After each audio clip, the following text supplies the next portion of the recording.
Episode 175 sweetest overtake. ಮದುವೆ ಹುಡುಗನ ಬಗ್ಗೆ ಅಸಲಿ ವಿಷಯ ತಿಳಿದ ಭರತ್ ಅವನ ಮಂಟಪಕ್ಕೆ ಬರದೇ ಇರೋ ಹಾಗೆ ತಡೆಯೋದು ಹೇಗೆ ಅಂದಾಗ ದಿವ್ಯಾ ಅವಳ ಕೈಯಲ್ಲಿ ಸ್ಲೀಪಿಂಗ್ ಟ್ಯಾಬ್ಲೆಟ್ಸ್ ತುಂಬಿದ ಒಂದು ಚಿಕ್ಕ ಬಾಟಲ್ ಹಿಡಿದಿದ್ಲು. ಅದನ್ನು ಅವನ ಮುಂದೆ ಹಿಡಿದು ಹೇಗೆ ಅಂದರೆ ಇದರಿಂದ ಅಂದ್ಲು. ಭರತ್ ಅದನ್ನು ನೋಡಿ ಏನಿದು? Divya sleeping tablet. ಭರತ್ ಆಶ್ಚರ್ಯದಲ್ಲಿ ಇದನ್ನ ಕೈಯಲ್ಲಿ ಇಟ್ಕೊಂಡು ಏನು ಮಾಡ್ತಾ ಇದೀಯಾ? ದಿವ್ಯಾ ಮಂಟಪದಲ್ಲಿ ನಿದ್ದೆ ಮಾಡೋಣ ಅಂತ. ಭರತ್ ಅವಳನ್ನೇ ಗುರಾಯಿಸಿ ಏನು ಜೋಕಾ? ದಿವ್ಯಾ ಮತ್ತೆ ಇನ್ನೇನು ಮಾವ, ನಿನ್ನ ಪ್ರೀತಿ ಮಾಡ್ತಾ ಇದ್ದೀನಿ ಮಾವ. ಈ ಜನ್ಮದಲ್ಲಿ ನೀನು ನನಗೆ ಸಿಗಿಲ್ಲ ಅಂತ ಚೆನ್ನಾಗಿ ಗೊತ್ತು. ಅಫ್ಕೋರ್ಸ್ ನಾವು ದೂರ ಆಗ್ತೀವಿ ಅಂತ ಪ್ರಾಮಿಸ್ ಮಾಡಿದ್ದೀನಿ. ಆದರೆ ನನಗೆ ನಿನ್ನ ಬಿಟ್ಟು ಬೇರೆ ಯಾರನ್ನೂ ನಿನ್ನ ಸ್ಥಾನದಲ್ಲಿ ಕಲ್ಪನೆ ಮಾಡ್ಕೊಳ್ಳೋಕ್ಕೂ ಸಾಧ್ಯ ಇಲ್ಲ. ಅದಕ್ಕೆ ಈ ಕರುಳಿಗೆ ಅವನ ತಾಳಿ ಕಟ್ಟೋಕ್ಕೆ ಮುಂಚೆ ಈ ಲೈಫ್ನ ಅಂತ ಹೇಳ್ದ ಸ್ಟಾಪ್ ಮಾಡಿದ್ಲು. ಭರತ್ ಕೋಪದಲ್ಲಿ ಅದಕ್ಕೆ ಸಾಯ್ಬೇಕು ಅಂದ್ಕೊಂಡ್ಯಾ? ದಿವ್ಯಾ ಅವನ್ನ ನೋಡಿ ಹೌದು ಅಂತ ತಲೆ ಆಡಿಸಿದ್ಲು. ಅಯ್ಯ ನಿನ್ನಯ್ಯನ್ ಒಳ್ಳೆ ಮೆಂಟಲ್ ಥರ ಆಡ್ತಿಯಲ್ಲೇ ಅಂತ ಹೊಡಿಯೋಕ್ಕೆ ಕೈ ಎತ್ತಿದ. ದಿವ್ಯಾ ಅವಳ ಮುಖಕ್ಕೆ ತನ್ನ ಕೈ ಅಡ್ಡ ಇಟ್ಕೊಂಡೆ ಅಯ್ಯೋ ಇವಾಗ ಇದು ಅವನಿಗೆ ಯೂಸ್ ಆಗುತ್ತೆ ಬಿಡು ಮಾವ ಅಂದ್ಲು. ಭರತ್ ಕೈ ಇಳಿಸಿ ಅವಳು ಎರಡೂ ಕೆನ್ನೆ ಹಿಡಿದು ದೂರ ಆದರೆ ಏನು ಬಂಗಾರಿ, ನೀನು ಈ ರೀತಿ ನಿರ್ಧಾರ ತಗೊಂಡು ನನ್ನ ಬಿಟ್ಟು ಹೋದರೆ ಅದನ್ನ ನೋಡಿ ನಾನು ಬದುಕಿರ್ತೇನೆ ಅಂದ್ಕೊಂಡಿದ್ಯಾ? ನಾನು ಕೂಡ ಆ ಕ್ಷಣನೇ.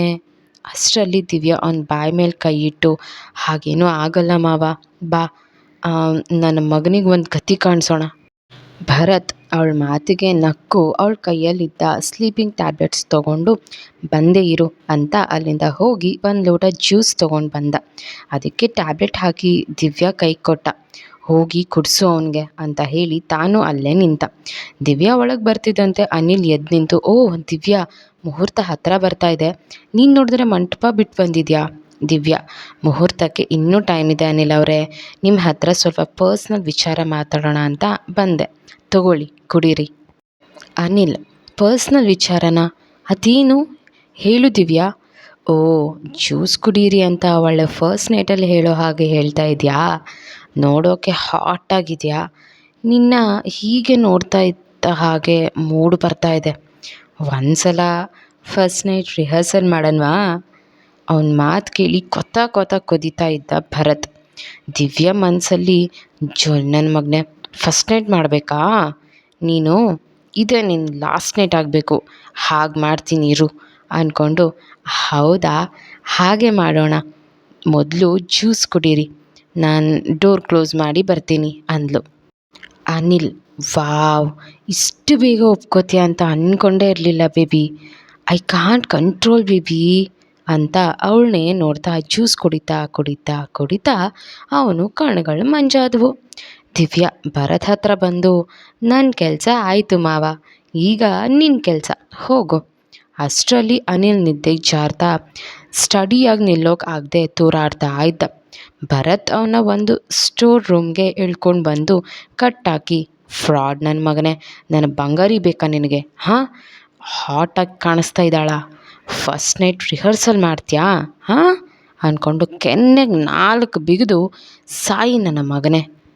ದಿವ್ಯಾ ಮಾವ ಸಾಕು ಬಾ, ಇಲ್ಲ ಅಂದರೆ ಹುಡುಕೊಂಡು ಬರ್ತಾರೆ ಅಂದ್ಲು. ಭರತ್ ದಿವ್ಯಾನ ಅಲ್ಲಿಂದ ಏನೂ ಗೊತ್ತೇ ಇಲ್ಲ ಅನ್ನೋ ಹಾಗೆ ಮಂಟಪಕ್ಕೆ ಕರ್ಕೊಂಡು ಬಂದು ಕೂರಿಸಿದ್ದ. ಇಬ್ಬರು ಒಬ್ರಿಗೊಬ್ರು ನೋಡಿ ನಗ್ತಾರೆ. ಎಲ್ಲವೂ ಸಲೀಸಾಗಿ ನಡೆದು ಹೋಯಿತು. ಗಂಗೂಬಾಯಿಗೆ ಅವಳ ಪ್ಲ್ಯಾನ್ ಉಲ್ಟಾ ಆಗಿರೋದು ಗೊತ್ತೇ ಆಗಲಿಲ್ಲ. ರಾತ್ರಿ ಆಗಿತ್ತು. ಭರತ್ನ ರೂಮ್ನ ಅಂದ ಚಂದದ ಹೂಗಳಿಂದ ಅಲಂಕಾರ ಮಾಡಲಾಗಿತ್ತು. ನಮ್ಮ ಹುಡುಗ ಅಂತೂ ಸೈಲೆಂಟಾಗಿ ಫಸ್ಟ್ ನೈಟ್ಗೆ ರೆಡಿಯಾಗಿ ನಡೆದಿದ್ದೆಲ್ಲ ಮೆಲ್ಕು ಹಾಕ್ತಾ ದಿವ್ಯಾ ನಿರೀಕ್ಷೆಯಲ್ಲಿ ಕಾದು ಕೂತಿದ್ದ. ದಿವ್ಯಾನು ವೈಟ್ ಆನ್ ವೈಟ್ ಗೋಲ್ಡ್ ಜರಿ ಮಿಶ್ರಿತ ಸ್ಯಾರಿ ಉಟ್ಕೊಂಡು ಕೈ ತುಂಬ ಬಳೆ, ತಲೆಗೆ ಮಲ್ಲಿಗೆ ಹೂವು ಮುರಿದು ರೆಡಿಯಾಗಿ ಕೈಯಲ್ಲಿ ಒಂದು ಲೋಟ ಹಾಲು ತಗೊಂಡು ಬಂದ್ಲು. ಅವಳನ್ನ ಆ ರೀತಿ ನೋಡ್ತಿದ್ದಂತೆ ಭರತ್ನ ಎದೆ ಬಡಿತ ಜೋರಾಯಿತು. ಇಷ್ಟು ದಿನ ಈ ರೀತಿ ಫೀಲ್ ಆಗಲೇ ಇಲ್ಲ, ಆದರೆ ಯಾಕೋ ತುಂಬ ಭಯ ಆಗ್ತಾ ಇದೆಯಲ್ಲ ಅಂದ್ಕೊಳ್ತಾ ಮುಜುಗರದಿಂದ ಅವಳನ್ನು ಓರೆಗಣ್ಣಲ್ಲಿ ಕದ್ದು ನೋಡ್ತಿದ್ದ. ದಿವ್ಯಾ ಡೋರ್ ಲಾಕ್ ಮಾಡಿ ಅವನ ಹತ್ರ ಬಂದು ಅವನ ಕಣ್ಣಲ್ಲಿ ಕಣ್ಣಿಟ್ಟು ಒಂದು ಸಲ ನೋಡಿದ್ಲು. ಭರತ್ ಯಾಕೋ ಏನೋ ತುಂಬ ಸಂಕೋಚ ಆಗ್ತಾ ಇತ್ತು. ಏನು ಬಂಗಾರಿ, ಯಾಕೆ ಹಾಗೆ ನೋಡ್ತಾ ಇದೆಯಾ ಅಂತ ತೊದಲ್ದ. ದಿವ್ಯಾ ಒಳಗೆ ನಗ್ತಾ, ನಾನು ಹೇಗೆ ನೋಡಿದೆ, ನಾರ್ಮಲ್ ಆಗಿ ನೋಡಿದೆ ತಾನೇ ಮಾವ, ಹೋಗಲಿ ತಗೋ ಹಾಲು ಕುಡಿ ಅಂತ ಅವನ ಮುಂದೆ ಹಿಡಿದ್ಲು. ಭರತ್ ಅದನ್ನು ತಗೊಳ್ಳಿಕ್ಕೆ ಕೈ ಚಾಚ್ತಿದ್ದಂತೆ ಅದನ್ನು ವಾಪಸ್ ಹಿಂದೆ ತಗೊಂಡ್ಳು. ಓ, ನಾನು ಮರ್ತು ಬಿಟ್ಟೆ ನೋಡು, ನಿನಗೆ ಹಾಲು ಬೇಡ ಅಲ್ವಾ, ಹೇಗಿದ್ರು ನೀನು ನೈಟ್ ಟೈಮ್ ಹಾಲು ಕುಡಿಯೋ ಅಭ್ಯಾಸ ಇಲ್ಲ ಅಲ್ವಾ. ಭರತ್, ಯಾವಾಗಲೂ ಕುಡಿಲಿಲ್ಲ ಅಂದರೂ ಇವತ್ತು ಕುಡಿಲೇಬೇಕಲ್ಲ ಬಂಗಾರಿ. ದಿವ್ಯಾ, ಹೌದಾ, ಯಾಕೆ ಕುಡಿಬೇಕು, ನನಗೇನೋ ಹಾಲನ್ನ ನಿನಗೆ ಕೊಡಬೇಕು ಅನ್ನಿಸ್ತಿಲ್ಲ ಅಂತ ಅದನ್ನು ತಾನೇ ಕಟಕಟ ಅಂತ ಕುಡಿತಾ ಇದ್ಲು. ಭರತ್ ಶಾಕ್ನಲ್ಲಿ, ಅಯ್ಯೋ ಬಂಗಾರಿ, ಏನು ಮಾಡ್ತಾ ಇದೀಯಾ, ಇದು ಶಾಸ್ತ್ರ ಕಣೆ, ನನಗೂ ಚೂರು ಕೊಡೆ. ಆ್ಯಕ್ಚುಲಿ ನಿನ್ನ ಗಂಡ ನಾನು ಕುಡ್ದಾದ್ಮೇಲೇ ನೀನು ಕುಡಿಬೇಕು ತಾನೇ, ಹಾಳಾಗೋಗಲಿ, ಕರ್ಟಸಿಗಾದರೂ ಸ್ವಲ್ಪ ತಗೋ ಅಂತ ಹೇಳಬೇಕು ತಾನೇ, ಒಳ್ಳೆ ಬಕಾಸುರಿ ಥರ ಎಲ್ಲ ಎತ್ಬಿಟ್ಯಾ ಅಂದ. ದಿವ್ಯಾ, ಎತ್ಬಿಟ್ಟೆ ಹಾಂ ಅಂತ ಆಕಳಿಸ್ತಾ, ನನಗಂತೂ ತುಂಬ ನಿದ್ದೆ ಬರ್ತಿದೆ, ನಾನು ಮಲ್ಕೋತೀನಿ, ಗುಡ್ ನೈಟ್ ಮಾವ ಅಂತ ಹೋಗ್ತಾ ಇದ್ಲು. ಭರತ್ ಅವಳು ಕೈ ಹಿಡಿದು ಎಳ್ದು ಗಟ್ಟಿಯಾಗಿ ತಪ್ಕೊಂಡು ಹಾಲು ಕೊಡದೆ ಗಟಗಟ ಅಂತ ಕುಡಿದ್ಬಿಟ್ಟು, ಇವಾಗ ನಿದ್ದೆ ಮಾಡಬೇಕು ಅಂತ ಹೋಗ್ತಾ ಇದೆಯಾ, ನಿದ್ದೆ ಕಡೆಯೋ ಟೈಮ್ನಲ್ಲಿ ನಿದ್ದೆ ಮಾಡಬೇಕಾ ನೀನು. ದಿವ್ಯಾ, ನಾನು ಯಾಕೆ ನಿದ್ದೆ ಕೇಳಬೇಕು, ವೈ. ಭರತ್, ನಿನಗೆ ನಿಜವಾಗ್ಲೂ ನಿದ್ದೆ ಮಾಡಬೇಕಾ ಬಂಗಾರಿ, ಎಲ್ಲರೂ ಕಷ್ಟಪಟ್ಟು ನಮಗೋಸ್ಕರ ಇಷ್ಟೆಲ್ಲ ಅಲಂಕಾರ ಮಾಡಿದ್ದಾರೆ, ಇದನ್ನೆಲ್ಲ ನೋಡಿ ನಿನಗೇನು ಅನ್ನಿಸ್ತಾ ಇಲ್ವಾ, ಇವತ್ತು ನಮ್ಮ ಫಸ್ಟ್ ನೈಟ್ ಕಣೆ. ದಿವ್ಯಾ, ಓ, ಅಲಂಕಾರ ಮಾಡಿದರೆ ಏನೀಗ. ಭರತ್, ಇದು ತುಂಬ ಮೋಸ ಬಂಗಾರಿ, ಮೊದಲೆಲ್ಲ ಲೈಸೆನ್ಸ್ ಇಲ್ಲದೆ ಮುತ್ತು ಕೊಡು ಅಂತ ತಿಗಣೆ ರೀತಿ ಕಾಡ್ತಾ ಇದ್ದೆ, ಈಗ ಲೈಸೆನ್ಸ್ ಸಿಕ್ಕಿದ್ರೆ ಈ ರೀತಿ ಆಟ ಆಡಿಸ್ತಾ ಇದೆಯಾ. ಲೈಸೆನ್ಸ್ ಸಿಕ್ಕಿದ್ರೆ ನೋ ಪಾರ್ಕಿಂಗ್ ಬೋರ್ಡ್ ಹಾಕಿಲ್ವಾ, ನಾನಾಗೆ ಚಾನ್ಸ್ ಕೊಡೋ ತನಕ ನೀವಿದೆಲ್ಲ ಇಟ್ಕೋಬಾರ್ದು, ನಿಮ್ಮ ಲೈನ್ ಕ್ರಾಸ್ ಮಾಡಬಾರ್ದು, ಏನಾದರೂ ಬಲವಂತವಾಗಿ ನನ್ನ ಮುಟ್ಟಿದ್ರೆ ನಿಮ್ಮ ಮೇಲೆ ಕೇಸ್ ಹಾಕ್ಬಿಡ್ತೀನಿ, ಅರ್ಥ ಆಯ್ತಾ. ಭರತ್, ಆರ್ ಯು ಶೋರ್, ಇದೇ ಫೈನಲ್ಲ ಬಂಗಾರಿ. ದಿವ್ಯಾ ಒಳಗೆ ನಗ್ತಾ, ಹೌದು. ಭರತ್, ಸರಿ ಆಯಿತು, ಗುಡ್ ನೈಟ್ ಬಂಗಾರಿ ಅಂದ್ಕೊಂಡು ಪಿಲ್ಲೋ ಎತ್ಕೊಂಡು ಹೊರಗೆ ಹೋಗ್ತಾ ಇದ್ದ. ದಿವ್ಯಾ, ಹೆಲೋ, ಎಲ್ಲೋಗ್ತಾ ಇದ್ದೀರಾ. ಭರತ್, ನೀನೇ ಹೇಳಿದ್ಯಲ್ಲ, ನೀನಾಗಿ ಹೇಳೋ ತನಕ ಇದೆಲ್ಲ ಇಟ್ಕೋಬಾರ್ದು ಅಂತ, ಅದಕ್ಕೆ ಮಲ್ಗೋಕೆ ಹೊರಗೆ ಹೋಗ್ತಾ ಇದ್ದೀನಿ. ದಿವ್ಯಾ, ಓಹೋ, ನಮ್ಮಿಬ್ಬರ ಮಧ್ಯೆ ಏನೂ ನಡೆದೇ ಇಲ್ಲ ಅಂತ ಮನೆಯವ್ರಿಗೆಲ್ಲ ಗೊತ್ತಾಗಬೇಕು ಅಂತ ತಾನೇ ನಿಮ್ಮ ಉದ್ದೇಶ, ಅದಕ್ಕೆ ಹೊರಗೆ ಹೋಗ್ತಾ ಇದ್ದೀರಾ, ಹೋಗಿ ಹೋಗಿ.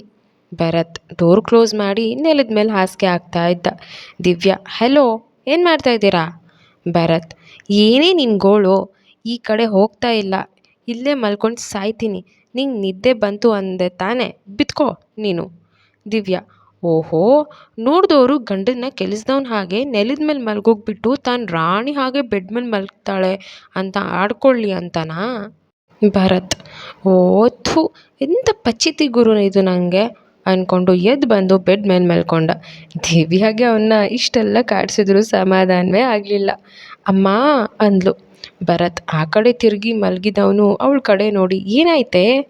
ದಿವ್ಯಾ, ಸೊಂಟ ಕಣೋ, ಹಾಗೆ ಸೀರೆ ಜರುಗಿಸಿ ಏನೋ ಒಂಥರ ಆಗ್ತಿದೆ ಅಂತ ನುಲಿತಾ ಇದ್ಲು. ಬೇಕು ಅಂತಲೇ ಭರತ್ನ ಕಂಟ್ರೋಲ್ ತಪ್ಪೋ ಹಾಗೆ ತಾನೇ ಮಾಡ್ತಾ ಇದ್ಲು.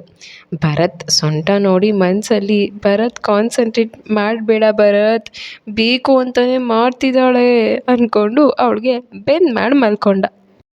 ದಿವ್ಯಾ ಆ ಕಡೆ ತಿರ್ಕೊಂಡ್ಯಾ, ಮಾಡ್ತೀನಿ ನಿನಗೆ. ಬೆಳಗ್ಗೆ ಎದ್ದು ಯಾರ ಮುಖವ ನಾನು ನೋಡಿದೆ, ಅಂದಾನೋ ಅದೃಷ್ಟನೋ ಪಕ್ಕದಲ್ಲಿ ಮಲಗಿದೆ, ನಿನ್ನ ಕಂಡ ಕನಸು ಬ್ಲ್ಯಾಕ್ ಆ್ಯಂಡ್ ವೈಟು ಇಂದು ಬಣ್ಣವಾಗಿದೆ, ನಿನ್ನ ಮೇಲೆ ಕವನ ಬರೆಯು ಗಮನ ಈಗ ತಾನೇ ಮೂಡಿದೆ, ಕನಸಲ್ಲಿ ಅರರರರೆ ಬಡಿ ಬಂದು ಅಲ್ಲೆಲ್ಲೆಲ್ಲೆಲ್ಲ ಮುದ್ದಾಡಿ ಅಯ್ಯಯ್ಯಯ್ಯೋ ಕುಳಿತಾಳಲ್ಲಾರೆ ಅಂತ ಹಾಡ್ತಾ ಇದ್ಲು.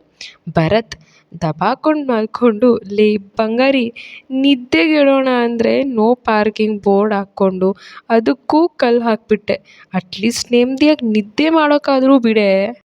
ದಿವ್ಯಾ ನಗ್ತಾ, ನಾನೇನು ಮಾಡಿದೆ ಮಾವ, ನೀನು ಮಲ್ಕೋ, ಹಾಡು ಕೇಳೋಕ್ಕಾಗಲ್ಲ ಅಂದರೆ ಕಿವಿಯಲ್ಲಿ ಹತ್ತಿ ಇಟ್ಕೊಂಡು ಮಲ್ಕೋ, ನಾನು ಹೀಗೆ ಆಡೋದು.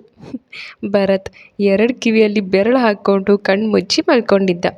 ದಿವ್ಯಾ ಅವನನ್ನು ನೋಡಿ ನಿಧಾನಕ್ಕೆ ಲೈಟ್ಸ್ ಆಫ್ ಮಾಡಿ, ಕರೆಂಟು ಹೋದ ಟೈಮಲ್ಲಿ ಹುಡುಗ ಇದ್ದ ಮಗ್ಲಲ್ಲಿ ಮನಸ್ಸಲ್ಲೊಂದು ಆಸೆ ಹುಟ್ತು, ಟಚ್ ಆಗಲಿ ಕೈ ಕಾಲು ಟಚ್ ಆಗಲಿ ಅಂತ ಜೋರಾಗಿ ಹಾಡ್ತಾ ಇದ್ಲು. ಭರತ್ಗೂ ಅವಳು ಬೇಕು ಅಂತ ಮಾಡೋ ತುಂಟಾಟ ನೋಡಿ ಖುಷಿ ಜೊತೆಗೆ ಆಸೆಯೂ ಹೆಚ್ಚಾಯಿತು. ನಾನು ಅವಾಗಿಂದ ನೋಡ್ತಾ ಇದ್ದೀನಿ, ಬೇಕು ಅಂತ ಕಾಡ್ತಾ ಇದೆಯಾ ನಿನ್ನ ಅಂತ ಅವಳನ್ನು ತನ್ನತ್ತ ಹೇಳ್ಕೊಂಡು ಗಟ್ಟಿಯಾಗಿ ತಕ್ಕೊಂಡು ಲಿಪ್ ಲಾಕ್ ಮಾಡ್ದ. ಅವರಿಬ್ಬರ ಪ್ರೀತಿಯ ಸಂಸಾರಕ್ಕೆ ಮೊದಲ ಮುತ್ತು ಸಾಕ್ಷಿಯಾಗಿತ್ತು.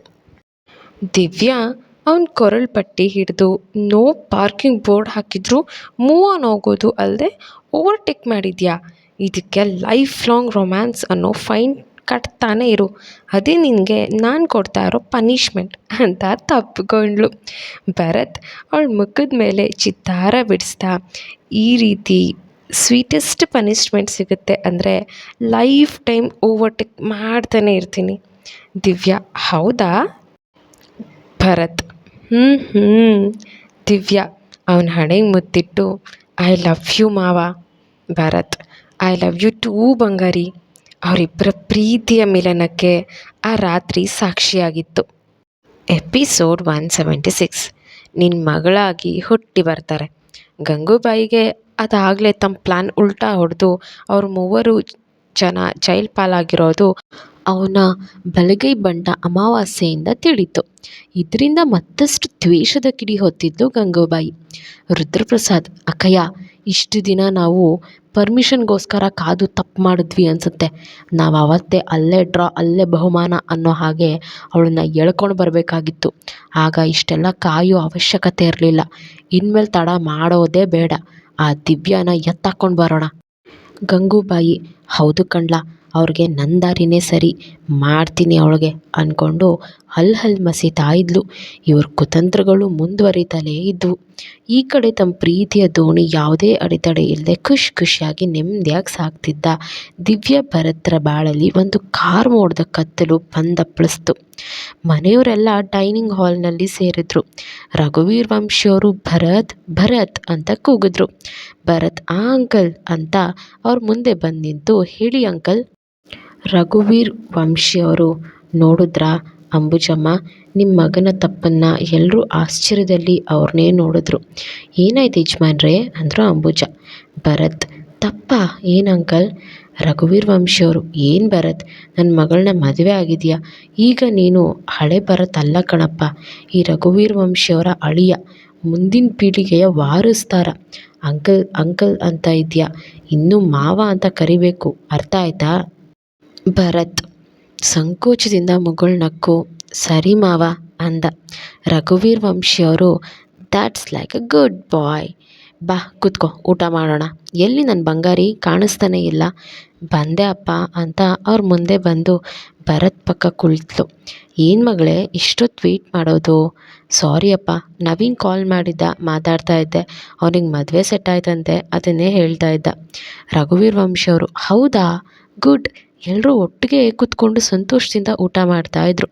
ಬಹುಶಃ ಅದೇ ಅವರ ತುಂಬು ಕುಟುಂಬದ ಕೊನೆಯ ಊಟ ಆಗಿತ್ತೇನೋ, ಅಷ್ಟು ನಗು ಖುಷಿ ಇತ್ತು. ಈಗ ನಮ್ಮ ಫ್ಯಾಮಿಲಿ ಪರ್ಫೆಕ್ಟ್ ಅನ್ನಿಸ್ತಿದೆ, ಆದರೂ ಒಂದು ಕೊರತೆ ಕಾಣಿಸ್ತಾ ಇದೆ ಅಂದರು ರಘುವೀರ್ ವಂಶಿ. ರತ್ನಮಾಲಾ, ಕೊರತೆನಾ, ಏನ್ರಿ ಅದು? ರಘುವೀರ್ ವಂಶಿಯವರು, ವಂಶೋದ್ಧಾರಕ ರತ್ನ ನಮ್ಮ ಬಂಗಾರಿ ಮಡ್ಲಲ್ಲಿ ಆದಷ್ಟು ಬೇಗ ಒಂದು ಮುದ್ದಾದ ಮಗು ಬಂದುಬಿಟ್ರೆ ಇಡೀ ಮನೆ ತುಂಬ ಆ ಮಗು ನಗು ಶಬ್ದ ಕೇಳ್ತಾ ಇದ್ರೆ ಅದ್ರ ಆನಂದನೇ ಬೇರೆ ಅಲ್ವಾ ಭರತ್ ಅಂದರು. ಭರತ್ ಸಂಕೋಚದಿಂದ ಹೌದು ಮಾವ ಅಂತ ತಲೆ ಆಡಿಸ್ದ. ದಿವ್ಯಾ, ನೀನೇನಮ್ಮ ಮಗು ಬಗ್ಗೆ ಮಗು ಹತ್ರನೇ ಕೇಳ್ತಾ ಇದೆಯಾ ಅಂತ ಭರತ್ನ ಟೀಸ್ ಮಾಡಿ ನಗ್ತಾಳೆ. ಅವಳ ಮಾತಿಗೆ ಎಲ್ಲರೂ ನಗ್ತಾರೆ. ಅಂಬುಜಾರು, ಅದು ಆದಷ್ಟು ಬೇಗ ಆಗುತ್ತೆ ಬಿಡಿ ಯಜಮಾನ್ರೆ. ರಘುವೀರ್ ವಂಶಿಯವರು ಸರಿ ಸರಿ ಭರತ್ ದಿವ್ಯಾ ಬನ್ನಿ ನನ್ನ ಜೊತೆ ನಿಮ್ಮ ಹತ್ರ ಸ್ವಲ್ಪ ಮಾತಾಡಬೇಕು ಅಂತ ಅವ್ರು ಮುಂದೆ ಹೋದರು. ಅಂಬುಜ ಮತ್ತು ರತ್ನಮಾಲ ತಮ್ಮ ರೂಮ್ ಕಡೆ ಹೋದರು. ದಿವ್ಯಾ ರಘುವೀರ್ ವಂಶಿಯವರು ಹೋದ ಕಡೆ ಹೆಜ್ಜೆ ಇಡ್ತಾ ಇದ್ದ. ಭರತ್ನ ಕೈ ಹಿಡಿದು ನಿಂತ್ಕೊ ಮಾವ ಒಂದು ನಿಮಿಷ. ಭರತ್ ಏನೇನಿಂದು ಮಾವ ಕರೆದ್ರು ತಾನೇ, ನಡಿ ಅದೇನಂತ ಕೇಳೋಣ. ದಿವ್ಯಾ ಹೋಗುವೆ ಅಂತ ಇರು. ಆ ಕಡೆ ಈ ಕಡೆ ಕಣ್ಣಾಡಿಸಿ ಯಾರೂ ಇಲ್ಲದ ನೋಡಿ ಅವ್ನ ಕಿವಿ ಹತ್ರ ಬಾಗಿ ಯಾರೂ ನೋಡ್ತಿಲ್ಲ, ಒಂದು ಮುತ್ತು ಕೊಡು ಮಾವ ಅಂದ್ಲು. ಭರತ್ಗೆ ಅವಳು ಹಾಗೆ ಪಿಸು ಧ್ವನಿಯಲ್ಲಿ ಕೇಳಿದ್ರೇ ಒಂಥರ ಸಂಕೋಚ ಆಗ್ತಿತ್ತು. ಬಂಗಾರಿ ಹೊತ್ತು ಗೊತ್ತು ಏನೂ ಇಲ್ವಾ ನಿಂಗೆ? ತರ್ಲೆ ಬಾ ಸುಮ್ಮನೆ. ನಿಂತ್ಕೊ ಮಾವ, ನೀನು ಒಳ್ಳೆ ಇನ್ನೂ ಎದ್ರುಕೊಂಡು. ನನ್ನ ಗಂಡ ಕಣೋ ನೀನು, ಮುತ್ತು ಕೇಳೋದ್ರಲ್ಲಿ ತಪ್ಪೇನು? ಅದಕ್ಕೂ ಹೊತ್ತು ಗೊತ್ತು ಬೇಕಾ? ತನ್ನ ಕೈಗಳಿಂದ ಅವನ ಹೆಗಲು ಬೆಳೆಸಿ ಅವನ ಮುಖದ ಹತ್ರ ಬಂದು ಫಸ್ಟ್ ನೈಟೇ ಮುಗ್ದಿದೆ, ಇನ್ನು ಮುತ್ತು ಕೊಡೋಕ್ಕೆ ಸಂಕೋಚನ? ನೀನೇ ಕೇಳಿಸ್ಕೊಂಡೆ ತಾನೇ ಅಪ್ಪ ಮೊಮ್ಮಗು ಕೇಳಿದ್ದು ಅಂತ ರೊಮ್ಯಾಂಟಿಕ್ಕಾಗಿ ಹೇಳಿದ್ಲು. ರಘುವೀರ್ ವಂಶಿ ಅವರು ಬಂಗಾರಿ ಅಂತಿದ್ದಂತೆ ಅವನಿಂದ ದೂರ ಸರಿದು ಆ ಅಪ್ಪ ಅಂತ ಅವನ ಕೆನ್ನೆಗೆ ತಾನೇ ಮುತ್ಕೊಟ್ಟು, ಏನು ನೋಡ್ತಾ ನಿಂತಿದ್ಯಾ, ಬಾ ಅಪ್ಪ ಕರಿತಾ ಇದ್ದಾರಲ್ಲ, ಯಾವಾಗಲೂ ಮುತ್ಕೊಡು ಅಂತಾನೆ ಇರ್ತಾನೆ ಪೋಲಿ ಮಾವ ಅಂತ ಅವ್ನ ಕೆನ್ನೆಗಿಲ್ಲಿ ತಾನು ಅಪ್ಪನ ರೂಮ್ ಒಳಗಡೆ ಹೋದ್ಲು. ಸಖತ್ ತುಂಟಿ ದಿವ್ಯಾ. ಭರತ್ ಆಶ್ಚರ್ಯದಲ್ಲಿ ಅವಳು ಮುತ್ಕೊಟ್ಟ ಕೆನ್ನೆ ಮೇಲೆ ಕೈ ಇಟ್ಟು, ನಾನಾ ಮುತ್ಕೊಡು ಅಂತ ಕೇಳಿದ್ನಾ? ಒಳ್ಳೆ ಮೆಂಟಲ್ ಸವಾಸ ಆಯ್ತಲ್ಲ ಗುರು ಅಂದ್ಕೊಂಡು. ಆದರೂ ಅವಳು ಹಾಗೆ ಮಾಡೋ ತುಂಟಾಟ ಅವನಿಗೆ ತುಂಬ ಇಷ್ಟ ಆಗ್ತಾಯಿತ್ತು. ಮತ್ತೆ ಭರತ್ ಅಂದ ಧ್ವನಿ ಕೇಳಿ ಬಂದೆ ಮಾವ ಅಂತ ಅವ್ರ ರೂಮ್ಗೆ ಹೋದ. ರಘುವೀರ್ ವಂಶಿ ಅವರಿಬ್ಬರಿಗೂ ಅವ್ರ ಮನೆತನಕ್ಕೆ ಸೇರಿದ ಒಡವೆ, ವಸ್ತ್ರ, ಬಂಗಾರ, ಆಸ್ತಿ ಪತ್ರ ಪ್ರತಿಯೊಂದನ್ನು ಬಿಡದೆ ಎಲ್ಲದರ ಇನ್ಫಾರ್ಮೇಷನ್ ಅವರಿಬ್ಬರಿಗೂ ಕೊಟ್ಟರು. ಅವರು ಸತತ 2 ತಾಸು ರೂಮಿಂದ ಹೊರಗೆ ಬರಲೇ ಇಲ್ಲ. ಅದಾದ ಮೇಲೆ ಸಂಜೆಯಾಗಿತ್ತು. ದಿವ್ಯಾ ಅಮ್ಮ, ಅಂಬುಜಾ ಅಮ್ಮ ಎಲ್ಲಿ? ರತ್ನಮಾಲ ಅವರ ರೂಮ್ನಲ್ಲಿ ಇರ್ತಾರೆ ನೋಡು ಬಂಗಾರಿ. ಸರಿ ಅಮ್ಮ, ನಾನು ಅವ್ರನ್ನ ಕರ್ಕೊಂಡು ಬರ್ತೀನಿ ಅಂತ ಅವ್ರ ರೂಮಿಗೆ ಹೋದ್ಲು. ಅಮ್ಮ ಓ ಮಲಗಿದ್ದೀರಾ? ಸಂಜೆ ಟೈಮ್ನಲ್ಲಿ ಮಲಗಲ್ವಲ್ಲ ನೀವು ಅಂದ್ಕೊಂಡು ಹತ್ತಿರ ಬಂದಳು. ಅಮ್ಮ ಅವರಲ್ಲಿ ಯಾವುದೇ ಚಲನೆ ಇರಲಿಲ್ಲ. ದಿವ್ಯಾಗೆ ಗಾಬರಿ ಆಯಿತು. ಅಪ್ಪ, ಅಮ್ಮ, ಮಾವ, ಬೇಗ ಬನ್ನಿ ಮಾವ, ಅಂಬುಜಾ ಅಮ್ಮ ಮಾತಾಡ್ತಿಲ್ಲ, ಬೇಗ ಬನ್ನಿ ಅಂತ ಕೂಗ್ಕೊಂಡ್ಳು. ಅವಳು ಕೂಗಿದ ಧ್ವನಿ ಕೇಳಿ ಎಲ್ಲರೂ ಅವ್ರ ರೂಮ್ ಹತ್ರ ಧಾವಿಸಿದ್ರು. ಭರತ್ ಏನಾಯಿತು ಬಂಗಾರಿ, ಯಾಕೆ ಹೀಗೆ ಕೂಗ್ತಾ ಇದೆಯಾ? ಅಳ್ತಾ ಅಂಬುಜಾ ಅಮ್ಮ ಮಾತಾಡ್ತಿಲ್ಲ ಮಾವ ಅಂದ್ಲು. ಎಲ್ಲರೂ ಶಾಕ್. ಅಮ್ಮ ಇದ್ದೇಳಮ್ಮ, ಭರತ್ ಬಂದಿದ್ದೀನಿ ನೋಡಮ್ಮ, ಅಮ್ಮ ಏನಾಯಿತು ನಿನಗೆ ಅಂತ ಎಷ್ಟು ಎಚ್ಚರಿಸಿದ್ರು ಎದ್ದೇಳಲೇ ಇಲ್ಲ. ಭರತ್ ಎತ್ಕೋ ಹಾಸ್ಪಿಟಲ್ಗೆ ಹೋಗೋಣ ಅಂದ್ಕೊಂಡು ಹಾಸ್ಪಿಟಲ್ಗೆ ಕರ್ಕೊಂಡು ಹೋಗಿ ಸೇರಿಸಿದ್ರು. ಸ್ವಲ್ಪ ಹೊತ್ತಾದಮೇಲೆ ಡಾಕ್ಟರ್ ವಾರ್ಡಿಂದ ಹೊರಗೆ ಬಂದದ್ದು ನೋಡಿ, ಡಾಕ್ಟರ್ ನಮ್ಮಮ್ಮ ಹೇಗಿದ್ದಾರೆ, ನಾವು ಅವ್ರನ್ನ ನೋಡ್ಬೋದಾ? Doctor I am sorry mister Bharat, they are no more. ಅವ್ರಿಗೆ ಹಾರ್ಟ್ ಅಟ್ಯಾಕ್ ಆಗಿ ಇಮ್ಮಿಡಿಯೇಟ್ ಪ್ರಾಣ ಹೋಗಿ 2 ಅವರ್ ಆಗಿದೆ ಅಂದರು. ಭರತ್ಗೆ ನೆರವೇ ಕುಸಿದ ಹಾಗೆ ಅಲ್ಲೇ ಮಂಡಿಯೂರಿ ಕುಸ್ತು ಕೂತು ಅಮ್ಮ ಅಂತ ಜೋರಾಗಿ ಅಳತೊಡಗಿದ. ಅವನ ಬದುಕಿಗೆ ಅರ್ಥನೇ ಅವನ ತಾಯಿ. ಹುಟ್ಟಿದಾಗಿಂದ ಇಲ್ಲಿ ತನಕ ಅಪ್ಪ ಅಮ್ಮ ಬಂದು ಬಳಗ ಎಲ್ಲವೂ ಅವಳೊಬ್ಬಳೇ ಆಗಿ ಈಗ ಅವನ್ನ ನಿಜವಾದ ಅನಾಥ ಮಾಡಿ ಬಿಟ್ಟು ಹೋದರು. ಕೆಲವೊಂದು ಅನಿರೀಕ್ಷಿತ ಆಗಮನಗಳು ಬೇಡ ಅಂದರೂ ಬಂದೇ ಬರುತ್ತದೆ. ಒಲ್ಲದ ಮನಸ್ಸಿಂದ ಆದರೂ ಅದನ್ನು ಬರಮಾಡ್ಕೊಳ್ಬೇಕಾಗುತ್ತೆ. ಸಾವು ಎಂಬುದು ಹಾಗೆ. ಅವರ ಅಂತ್ಯ ಸಂಸ್ಕಾರದ ಕಾರ್ಯಗಳೆಲ್ಲ ಮುಗಿತು. ಮನೆಯಲ್ಲಿ ಸೂತ್ಕದ ಛಾಯೆ ಆವರಿಸಿತ್ತು. ಭರತ್ ಮಂಕಾಗಿ ಹೋಗಿದ್ದ. ದಿವ್ಯಾ ಊಟ ತೊಗೊಂಡು ಬಂದು, ಮಾವ ಸ್ವಲ್ಪ ಊಟ ಮಾಡು ಮಾವ. ಊಟ ಇನ್ಯಾವ ಖುಷಿಗೆ ಊಟ ಮಾಡಲಿ ಬಂಗಾರಿ, ತುತ್ತು ಕೊಟ್ಟವಳ ಶವಕ್ಕೆ ಬೆಂಕಿ ಇಟ್ಟು ಬಂದೆ ಅನ್ನೋ ಖುಷಿಗೆ ಊಟ ಮಾಡಲಾ, ಇಲ್ಲ ಹಾಲು ಕೊಟ್ಟು ಲಾಲಿ ಆಡ್ದವಳಿಗೆ ಹಾಲು ತುಪ್ಪ ಬಿಟ್ಟು ಬಂದೆ ಅಂತ ಊಟ ಮಾಡಲಾ? ಯಾವ ಖುಷಿಗೆ ಊಟ ಮಾಡಲಿ ಬಂಗಾರಿ ಅಂತ ಅಳ್ತಾ ಇದ್ದ. ದಿವ್ಯಾ ಸಮಾಧಾನ ಮಾಡ್ಕೊ ಮಾವ, ನೀನು ಈ ರೀತಿ ಊಟ ನಿದ್ದೆ ಬಿಟ್ಟರೆ ಅಮ್ಮ ವಾಪಸ್ ಬರ್ತಾರಾ? ಅವರಿದ್ದಾಗ ನಿನ್ನನ್ನು ಒಂದು ಕ್ಷಣ ಕೂಡ ಖಾಲಿ ಹೊಟ್ಟೆಲಿರೋಕೆ ಬಿಟ್ಟಿಲ್ಲ. ಈಗ ನೀನು ಊಟ ತಿಂಡಿ ಬಿಟ್ಟರೆ ಅವ್ರಿಗೆ ಅದೆಷ್ಟು ನೋವಾಗುತ್ತೆ ಅಲ್ವಾ ಮಾವ? ಅವರಿಗೋಸ್ಕರ ಆದರೂ 2 ತುತ್ತು ಊಟ ಮಾಡು ಮಾವ ಅಂತ ಊಟ ಕಲಸಿ ಅವನ ಬಾಯಿಗೆ ತುತ್ತಿಟ್ಲು. ಭರತ್ 2 ತುತ್ತು ತಿಂದು ಅವಳ ಮಡ್ಲಲ್ಲಿ ಮಲಗಿ ಅಳ್ತಾ, ಬಂಗಾರಿ ಅಮ್ಮ ಯಾಕೆ ಇಷ್ಟು ಬೇಗ ನಮ್ಮನ್ನು ಬಿಟ್ಟು ಹೋದರು ಬಂಗಾರಿ? ಬಂಗಾರಿ: ಮತ್ತೆ ನಿನ್ನ ಮಗಳಾಗಿ ಬರೋದಕ್ಕೆ ಬೇಗ ಹೋಗಿದ್ದಾರೆ ಮಾವ ಅಂದ್ಲು. ಭರತ್ ಅವಳ ಮಾತು ಕೇಳಿ ಎದ್ದು ಕೂತು ಅವಳ ಕಣ್ಣಲ್ಲಿ ಕಣ್ಣಿಟ್ಟು ನೋಡ್ತಾ ಕಣ್ ತುಂಬ್ಕೊಂಡ. ಅವನ ಕೆನ್ನೆ ಹಿಡಿದು ಅವನ ಕಣ್ಣೀರೊರೆಸಿ ಹಣೆಗೆ ಮುತ್ತಿಟ್ಟು, ಹೌದು ಮಾವ, ಅಂಬುಜಾ ಅಮ್ಮ ಮತ್ತೆ ನನ್ನ ಹೊಟ್ಟೆಯಲ್ಲಿ ನಿನ್ನ ಮಗು ಆಗಿ ಹುಟ್ಟು ಬರ್ತಾರೆ. ಅಲ್ಲಿ ತನಕ ನಾವು ಕಾಯೋಣ ಮಾವ. ಭರತ್ ಮತ್ತೆ ಅವಳ ಮಡಿಲಲ್ಲಿ ಮಲಗಿ ಅದೆಷ್ಟೋ ನೋವನ್ನ ಮರೆತು ನಿದ್ದೆಗೆ ಜಾರ್ದ. ಅವ್ರ ನೋವುಗಳಿಂದ ಹೊರಗೆ ಬರೋದಕ್ಕೆ ಸುಮಾರು ಟೈಮ್ ಹಿಡೀತು. ಕಾಲ ಕಳೆದಂತೆ ಎಲ್ಲವೂ ಮರೆತಿದ್ರು. ಭರತ್ ದಿವ್ಯಾ ಹೇಳ್ದಾಗೆ ಅವಳ ಹೊಟ್ಟೆಯಲ್ಲಿ ತನ್ನ ಅಮ್ಮನ ನಿರೀಕ್ಷೆಯಲ್ಲಿದ್ದ. ಇವುಗಳ ನಡುವೆ ಗಂಗೂಬಾಯಿ ಕುತಂತ್ರಗಳು ಮುಂದುವರಿತಾ ಇತ್ತು. ಅವಳಿಗೆ ಉರುಳಾಗಿತ್ತು. ಒಂದಿನ ದಿವ್ಯಾ, ಅಮ್ಮ ದೇವಸ್ಥಾನಕ್ಕೆ ಹೋಗಿ ಬರ್ತೀವಿ, ವಾತಾವರಣ ಬದಲಾದ್ರೆ ಮಾವಂಗೂ ಸ್ವಲ್ಪ ಮೈಂಡ್ ಫ್ರೆಶ್ ಆಗುತ್ತೆ ಅಂತ ಹೇಳಿ ಭರತ್ ಜೊತೆ ದೇವಸ್ಥಾನಕ್ಕೆ ಹೋದರು. ಅವನ ಮನಸ್ಸನ್ನು ಹೇಗಾದರೂ ಡೈವರ್ಟ್ ಮಾಡಬೇಕು ಅಂತ, ಮಾವ ಕಾರ್ ನಿಲ್ಲಿಸು ಸ್ವಲ್ಪ.